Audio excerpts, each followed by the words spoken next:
आज हम लोग बात करेंगे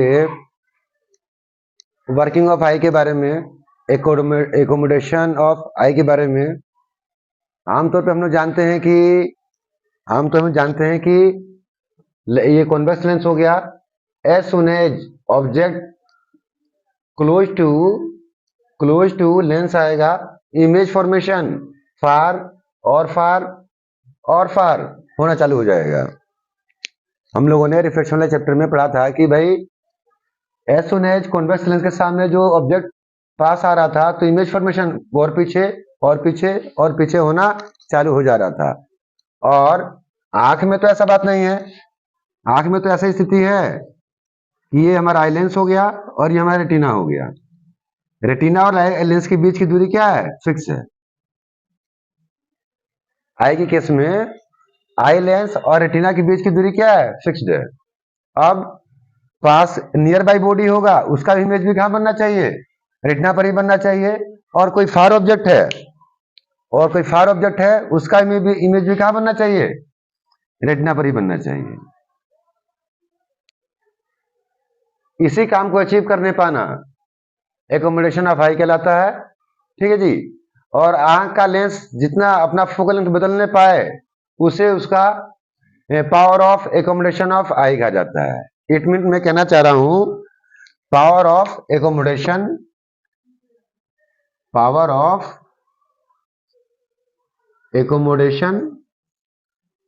ऑफ आई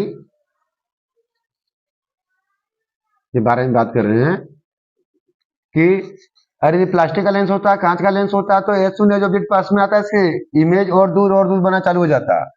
हमारा भी आंख है, ऑप्टिकल इंस्ट्रूमेंट है, हम नियर बाय ऑब्जेक्ट भी देख लेते हैं और फार ऑब्जेक्ट भी देख लेते हैं। हर बार इमेज क्या बनता है? रेटिना पर। ये कैसे होने पा रहा है? यानी कि आई अपना लेंस का फोकल लेंथ या कन्वर्जिंग पावर को इंक्रीज या डिक्रीज करता रहता है टाइम टू टाइम।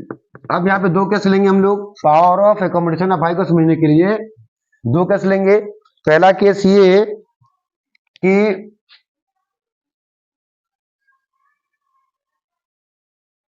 इन्फानाइट से जो लाइट रे आ रहा होता है आई पर पैरेलल पहुंचता है। इन्फानाइट से आने वाला लाइट रे आंख पर पैरेलल पहुंचता है। उस टाइम हमारा सिलियरी मसल्स याद होना चाहिए, आएगा डायग्राम। सिलियरी मसल्स क्या होते हैं हमारे जी? रिलैक्स होते हैं। सिलियरी मसल्स रिलैक्स होते हैं। और फोटो मैंने आप लोग बताया था कि ये मसल्स हो गया, मसल से लिगामेंट निकला हुआ था और लिगामेंट लेंस को ताने हुए थे, खींचे हुए थे। लिगामेंट्स लेंस को, इलास्टिक लेंस को ताने हुए थे। Lens remain tightly held with ciliary ligament। Eye lens पूरी मजबूती से खींचा रहता है सिलियरी लिगामेंट द्वारा। लेंस का कर्वेचर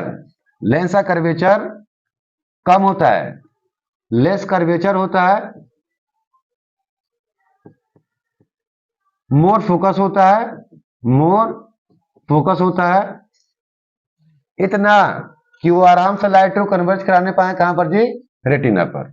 इतना होता है।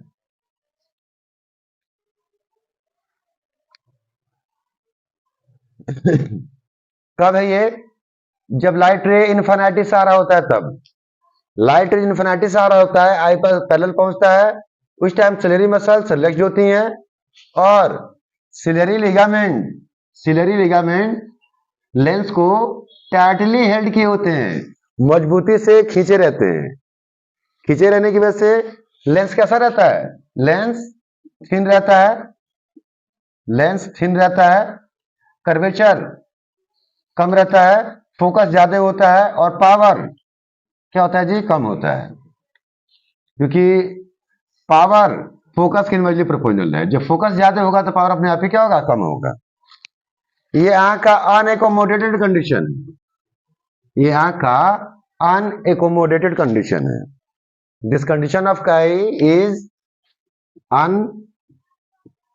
एकोमोडेटेड कंडीशन, यानी कि आंख को दूर का चीज देखने के लिए, इन्फिनिटी पर की चीजों को देखने के लिए कोई भी एकोमोडेशन नहीं करना पड़ता है, कोई भी स्ट्रेस आंख पर नहीं है, आंख नॉर्मली देखने पाता है।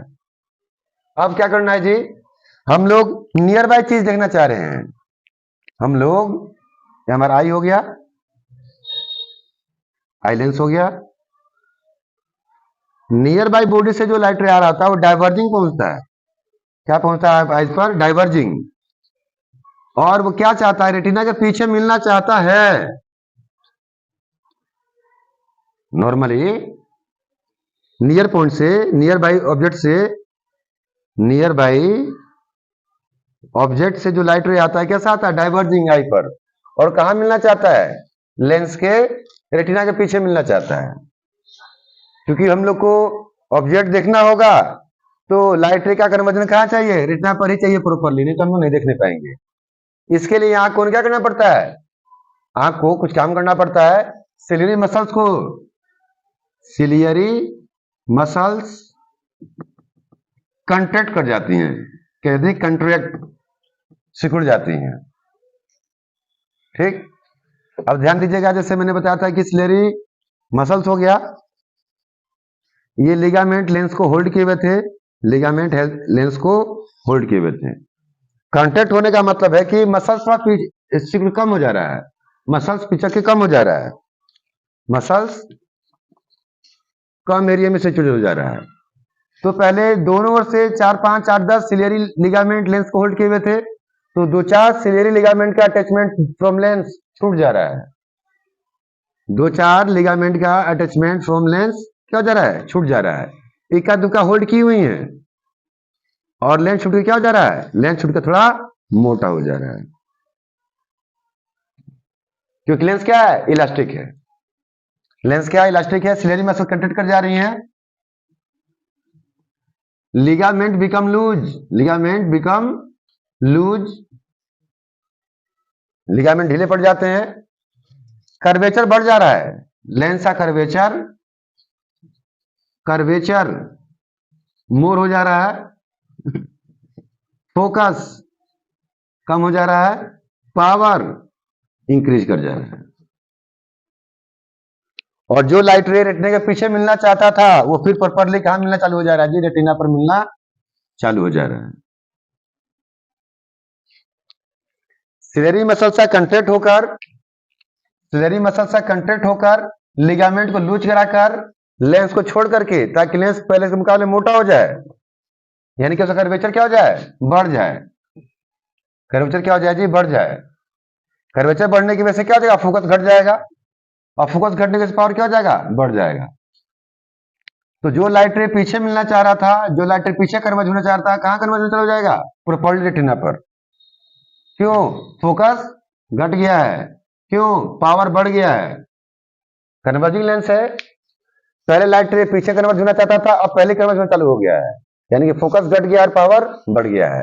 This condition called accommodated condition of eye।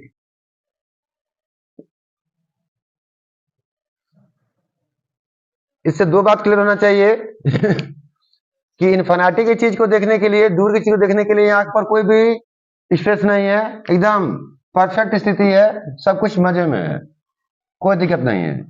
दिक्कत कब है, जब पास की चीज को देखना होता है तब लाइट रे के पीछे मिलने का चांस होता है, रेटिना के पीछे मिलने का चांस होता है। इसको करेक्ट करने के लिए मसल्स कंट्रैक्ट होकर, लिगामेंट को लूज कराकर, समझ पा रहे हैं, एक कोई लचीला चीज हो, उसको पहले ताने हुए थे, पहले खींचे हुए थे तो पतला था, अब छोड़ दिए हैं तो छूट के मोटा हो जाएगा, और मोटा होते ही कर्वेचर बढ़ जाएगा, फोकस घट जाएगा, पावर बढ़ जाएगा, और जो लाइट रे पीछे मिलना चाह रहा था फिर दोबारा रेटिना पर मिलना चालू हो जाएगा। दिस कॉल्ड एकोमोडेशन ऑफ आई। इसी के तहत हमारा आंख नजदीकी चीज को भी देखने पा रहा है और दूर की चीज को भी देखने पा रहा है। ठीक।